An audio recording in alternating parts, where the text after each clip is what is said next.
تکبر انسان کی کھوپڑی کو خراب کرتا ہے. سمجھ رہے ہو؟ انسان کی کھوپڑی کو خراب کون سی چیز کرتی ہے؟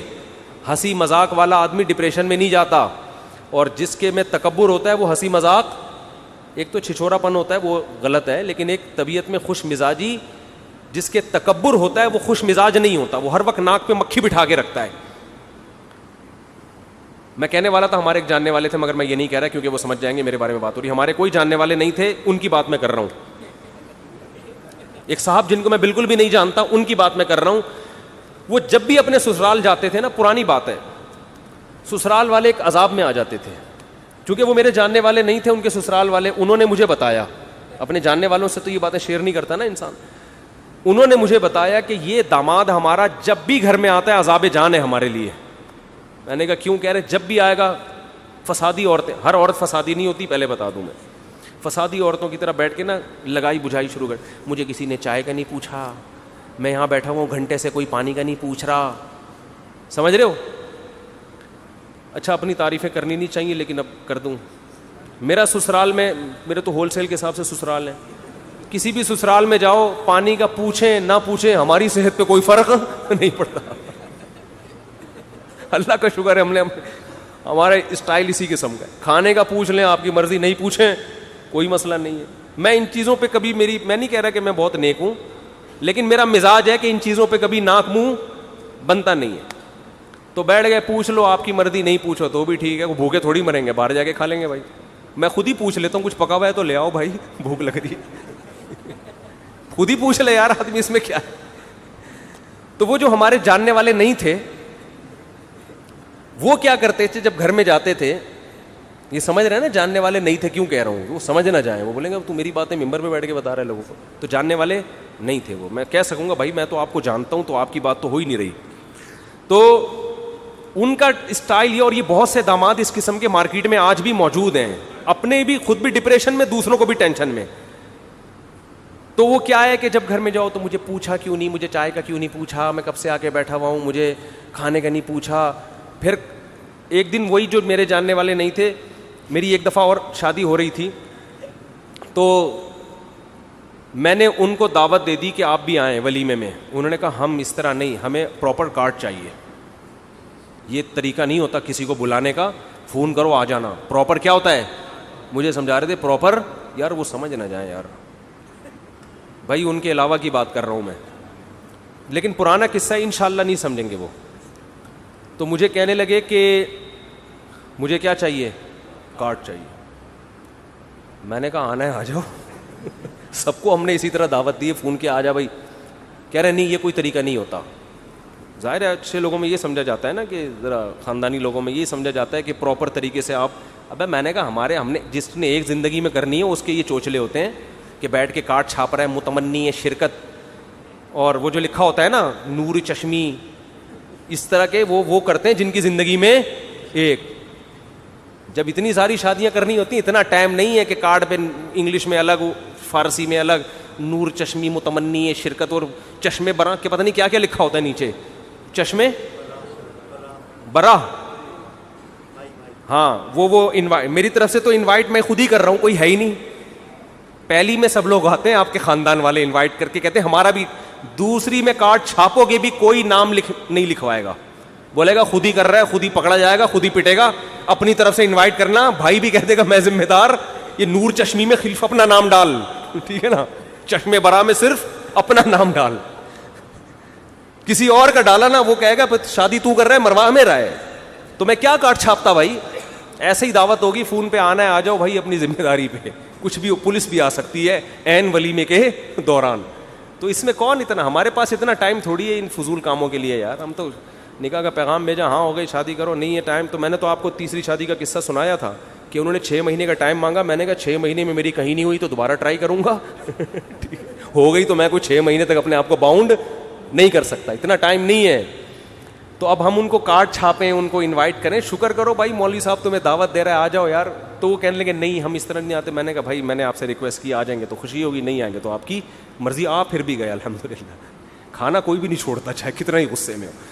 تو اب بعض لوگ نا ناک پہ مکھی بٹھا کے رکھتے ہیں, گھر میں آئیں گے تو مجھے پوچھا کیوں نہیں, مجھے چائے کا نہیں پوچھا, مجھے کھانے. بیوی کو عذاب میں ڈالا ہوا ہے انہوں نے. یار نہ دوسرے کو ٹینشن دو نہ خود ٹینشن. بیسک حقوق پہ کمپرومائز مت کرو. گھر میں آتے ہیں بیوی کو تنگ کر کے رکھا ہوا ہے, مجھے بیگم نے پوچھا نہیں چائے کا, میں آ جاؤں مجھے پانی کا نہیں پوچھا. ابے جا کے خود پی لے, فریج سے نکال پی لے, کیا مر جائے گا کیا؟ وہ تیری وجہ سے آ کے گھر میں بیٹھ گئی, بہت ہے بس, ٹھیک ہے نا. بیسک حقوق یہ ہیں کہ وہ آپ کی مرضی کے بغیر گھر سے باہر نہ نکلے, آپ کے علاوہ اس کے کسی سے تعلقات نہ ہو. آپ کی پرمیشن کے پتہ چلا وسیم بھائی سے بھی دوستی, ستار بھائی سے بھی, یہ غلط ہے.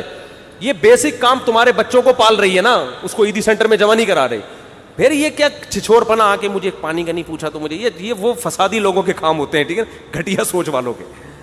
سمجھ میں نہیں آ رہی تو رہنے دو. ہاں آپ تھکے ہوئے تھے, آپ نے پانی مانگا پھر بھی نہیں پلا رہی, اور آپ تھکے ہوئے بھی ہو اور آپ سے اٹھا بھی نہیں جا رہا, پولیس بھی نہیں اٹھا پا رہی آپ کو, پھر بھی اگر نہ کرے تو پھر انسان کا غصہ بنتا ہے کہ بیگم میں اتنا بھی یار نہیں, میں تھکا ہوا آیا ہوں, بیٹھ گیا ہوں, میں بول رہا ہوں منہ سے پانی بوتل سے پلاؤ, کہہ رہی خود ہی پی لو. تو یہ پھر کبھی کبھار تو چلتا ہے لیکن ہمیشہ ایسا نہیں ہوتا. تو ناک پہ مکھی بٹھانے والا آدمی, متکبر آدمی, جس کو ہر وقت یہ ہو کہ مجھے کیوں نہیں پوچھا جا رہا, تو اس کو لوگ پوچھیں گے بھی تو یہ خوش نہیں ہوگا. تکبر سے, برین ہیمریج سے مرے گا یہ کمبخت, ٹینشن سے مرے گا. متواضع آدمی کی صحت اچھی ہوتی ہے, اس کا دماغ کیا ہوتا ہے, فریش. پوچھ لو ٹھیک ہے, نہیں پوچھو تمہارا ہیڈیک ہے, صحیح ہے. ہم تو ماں باپ کو کہتے ہیں بچوں کے بارے میں بھی یہی اصول رکھو. آج کل کی اولادوں سے خدمتوں کی توقع مت رکھو. یہ نئی 15ویں صدی کے بچے اسکولوں میں پتہ نہیں کیا کیا سیکھ رہے ہیں. کرنل نے مجھے بتایا کہ میں نے اپنی بیٹی سے کہا کہ پانی لے آ, کہتی انگلش میں اس نے کہا کہ جو کام انسان خود کر سکتا ہے وہ دوسروں سے نہیں کروانا چاہیے. باپ کی تو کھوپڑی گھومے گی نا. وہ کرنل صاحب سوچتے ہوں گے یار میں میدان جنگ میں کھڑا ہو کر ایک 40 سال کے فوجی کو جب یہ آرڈر دیتا ہوں کہ جنگ میں چھلانگ لگا, وہ کبھی نہیں کہتا, وہ میرے آرڈر کو مانے گا اور آگ میں کود جائے گا وہ. اور اپنی اولاد اور بیٹی, 12 سال کی بیٹی کو میں کہہ رہا ہوں پانی پلا, وہ کہہ رہی ہے جو فلسفے یاد کیے میں, کہہ رہے میں نے کہا سب سے پہلے اس کو اسکول سے نکالو, کیونکہ یہ اسکول کیا کر رہا ہے, یہ جو لبرل اسکول ہے نا, ایجوکیشن مل رہی ہے, تہذیب برباد. تو جو نئی نسل اس قسم کی پیدا ہو رہی ہو تو آپ خام خواہ میں اس سے امیدیں لگا کر میرا بچہ میرے قدموں میں جنت تلاش کرے گا, میرا بچہ بڑھاپے میں میرا سہارا بنے گا, بن جائے, اس کا اپنی قسمت ہے. وہ اگر خوش قسمت ہوگا تو آپ کی خدمت کرے گا, بد قسمت ہوگا تو نہیں کرے گا. آپ امیدیں نہ لگائیں, آپ اپنی طرف سے تربیت کی کوشش, اپنی طرف سے تعلیم, اپنی طرف سے اس کے سارے حقوق ادا کریں. اپنا معاملہ کس پہ چھوڑ دیں, اللہ. کوئی امیدیں لگانے کی ضرورت نہیں ہے, اخپل طریقے سے زندگی گزارو بس. آپ بیوی کے حقوق ادا کرو, اللہ کا حکم ہے, بچوں کے حقوق ادا کرو, اللہ کا حکم, اللہ سے مانگو. وہ انسان کے بچے ہوں گے یا آپ کی خدمت کریں گے, عقل ہوگی, شعور ہوگا, آپ کی خدمت کریں گے, اور خوش قسمت ہوں گے اگر آپ کی خدمت کی انہوں نے. بد قسمت ہوں گے تو خدمت نہیں کریں گے, خود ہی بھگتیں گے. ماں باپ کی نافرمانی کا عذاب دنیا میں لازمی ملتا ہے. جس نے اپنے ماں باپ کو ستایا ہے نا, تو یہ وہ دنیا میں بھی نہیں پنپ پاتا. وہ مشہور واقعہ ہے نا, ایک آدمی کا بچہ اس کو اٹھا کے بوڑھے باپ کو کچرے میں پھینکنے کے لیے جا رہا تھا, تو باپ نے بولا تھوڑا آگے پھینکو, تیرے دادا کو میں نے وہیں پھینکا تھا. تو مکافات عمل ہے. جو اپنے والدین کی خدمت نہیں کرے گا, دیکھو انگریز اپنے والدین کو اولڈ ہاؤس میں کیوں جمع کراتے ہیں, اس لیے کہ ان کے والدین نے اپنے والدین کو کہاں جمع کرایا ہوتا ہے, اولڈ ہاؤس میں. مکافات عمل اللہ انگریزوں کو دنیا میں دکھاتا ہے کہ تو نے اپنے باپ کو کون سا پالا تھا. تو بلکہ میں نے تو یہاں تک ایک انگریز نے مجھے خود بتایا کہ ہمارے ہاں تو بوڑھے ماں باپ خود ہی کہہ دیتے ہیں بھائی ہمیں اولڈ ہاؤس میں جمع کرا دو, ہمیں پتہ ہے یہ ہم تمہارے لیے ٹینشن بنے ہوئے, تم خوشی سے نہیں پال رہے. تو ماں باپ خود کہتے ہیں ہمیں جمع کرا دو, ہمیں پتہ ہے تم خوشی سے خدمت نہیں کرو گے ہماری. ایک گورے نے مجھے خود بتایا, سمجھتے ہو, خود ہی کہہ رہے ہوتے ہیں بھائی ہمیں پتہ ہے یار یہ ہم عذاب بن رہے ہیں تمہارے لیے. تو کسی سے زیادہ امیدیں مت لگاؤ, آج کل کوئی کسی کا نہیں ہے بھائی. اللہ سے اپنا معاملہ صحیح رکھو, خدمت کرو, حقوق ادا کرو, اللہ اللہ کرو, خوشی خوشی. بکریوں سے دل بہلاؤ, پتھروں سے کہو راز دل. وہ ندیم شاد ایک شاعر ہے انڈیا کا, بڑا خاندانی شعر کا ہے اس نے.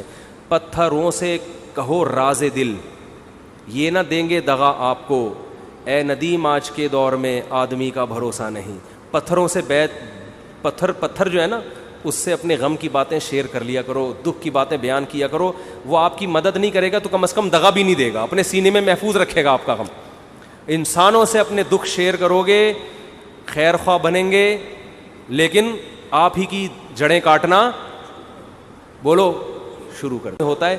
پتھروں میں یہ خطرہ نہیں ہوتا. دوبارہ سنا دوں شعر, پتھروں سے کہو راز ہے. بڑا خاندانی شاعر تھا لیکن آج کل اس کی شاعری مارکیٹ سے شارٹ ہو گئی ہے. شروع میں ایک دم دمنگ کی شاعری ہے, میں نے کہا پتہ نہیں, لیکن وہ 2-4 اشعار ہی گھما رہے ہیں کافی. ندیم شاہ تک ہمارا کوئی پیغام پہنچا دے, کچھ نیا مارکیٹ میں لاؤ یار, کیونکہ اردو زبان کی حفاظت یہ شاعر ہی کرتے ہیں, اس لیے مجھے ان شاعروں سے اس وجہ سے لگاؤ ہے کہ یہ اردو کے محافظ ہیں. تو پتھروں سے کہو راز دل, یہ نہ دیں گے دغا آپ کو, اے ندیم آج کے دور میں آدمی کا بھروسہ نہیں.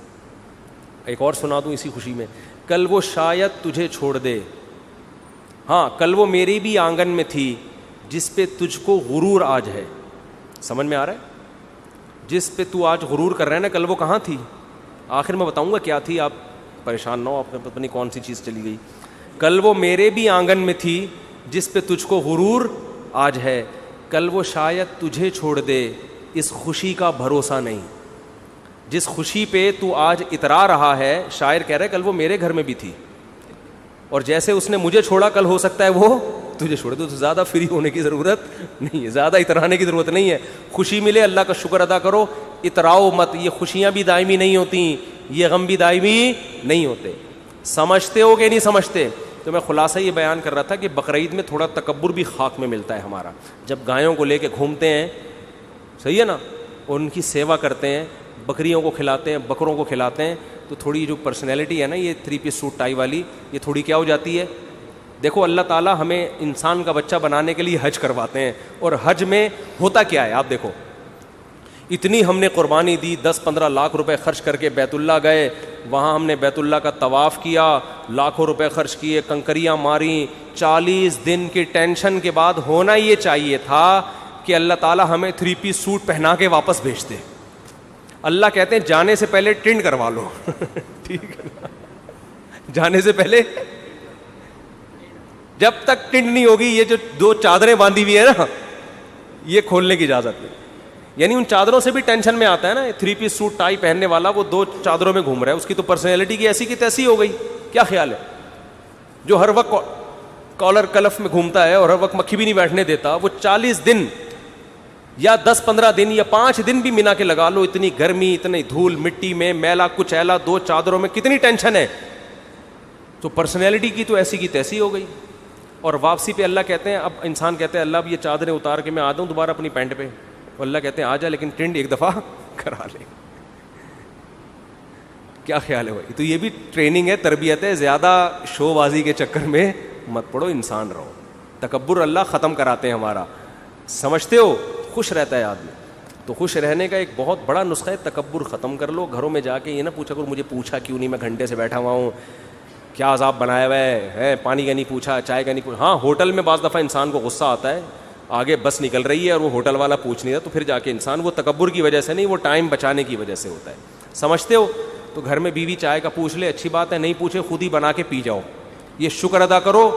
ٹینشن نہیں دے رہی, بس خوشیاں نہ دے, کوئی مسئلہ نہیں ہے, ٹینشن نہ دے بس. یہ بہت ٹینشن والی فری بیوی کسی کو مل جائے تو بس سمجھو خوشیاں ہی خوشیاں ہیں. آج کل مسئلہ یہ ہے کہ نہ صرف یہ کہ خوشی نہیں دے رہی ہوتی, الٹا ٹینشن دے رہی ہوتی ہے. بعض خواتین جو بیان نہیں سن رہی, تو اگر آپ کی بیوی ٹینشن نہیں دے رہی بس بہت ہے. کسی نے میرے بارے میں تبصرہ کیا کہ ان کے اتنے گھر ہیں اور ناشتہ انڈا موڑ پہ کرتے ہیں, طنز کیا نا. تو میں نے کہا میرا گھر میں اللہ کا شکر ہے ناشتہ مجھے ملتا ہے, تو مجھے وہ پراٹھے اچھے لگتے ہیں باہر کے, وہ گھر میں بن نہیں سکتے وہ, تو اس لیے کھا رہا ہوتا ہوں. تو فسادی لوگ ہیں, کچھ بھی کرتے رہتے ہیں بیٹھ. یوں بھی تو کر سکتے تھے, اتنے اچھے ہیں کہ ناشتے کی ٹینشن بھی گھر والوں کو نہیں دی انہوں نے, ناشتے کی ٹینشن بھی گھر والوں کو نہیں دی, اتنے اچھے ہیں. یہ بھی تو کہہ سکتے تھے نا. لیکن ناشتہ گھر والے بنا کے رکھتے ہیں الحمدللہ. میں مجھے ویسی بچپن سے وہ عادت پڑ گئی ہے. شاہ فیصل کالونی ہماری پھپھو رہتی تھی, وہاں جاتے تھے تو ہمارے وہ کزن ہیں, وہ ہوٹل کے پراٹھے لے آتے تھے, وہاں سے جو چسکا لگا ہے مجھے لگ رہا ہے دنیا چھوٹ جائے گی, پراٹھا نہیں چھوٹے گا. مزہ اس میں ایسا آ گیا. خیر, مرکز دین و ایمان, مرکز دین و ایمان, مرکز دین و ایمان, مرکز دین و ایمان.